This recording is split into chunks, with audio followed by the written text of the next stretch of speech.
Sustainable investing. I think when the average person thinks about it, they think about wind farms, renewables, but where does food fit into the picture? It's a very good way of framing it because people understand that energy is a fundamental piece of getting to net zero.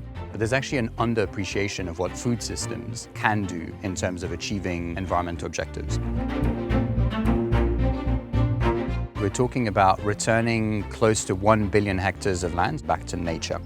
So that's about 20% of the current coverage of agricultural land, essentially reinserting nature back into agricultural practices. Why is Farm Ed so representative of what you're talking about? This is a perfect example, right? They're moving away from a sort of traditional, intensive, industrial style of farming towards regenerative practices. A mix of using crop rotation, using cover crops, reinserting livestock to fertilize the soil, avoid tilling so you don't release the carbon that's trapped into the soil. The most striking thing when you arrive here is that it looks a lot more like nature. When you switch to regenerative farming, the carbon naturally sequestered by the soil in what you grow tends to increase. And that actually has value, increasing on financial markets as well, right? So-called nature-based solutions. So this is an interesting new business model for farms to think about.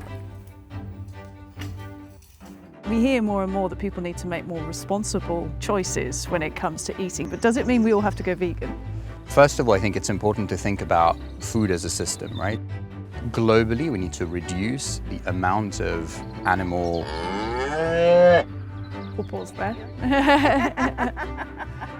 Oh, okay.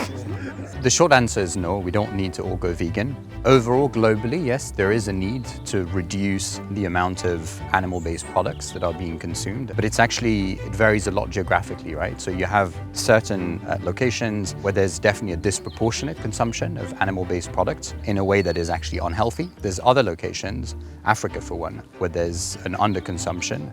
I'm interested to know, do you get the appetite from investors out there? The food system is about $10 trillion in terms of value add annually. It's an enormous piece of the global economy. I think there's a broad realization that there is actually a lot of opportunity, right, in this space. Think about precision farming and vertical agriculture. There's a huge opportunity related to the production of green hydrogen and green ammonia to produce clean fertilizers. There's all of those enabling solutions, some of which have to do with distribution. Think about alternative protein market, for instance. There's several hundreds of billions that could be unlocked in alternative proteins. I think food systems and a wider discussion around nature is really where generally policy, businesses, and the investment world is heading. Thank you very much. Gorgeous. I think it's the next frontier of sustainable investment.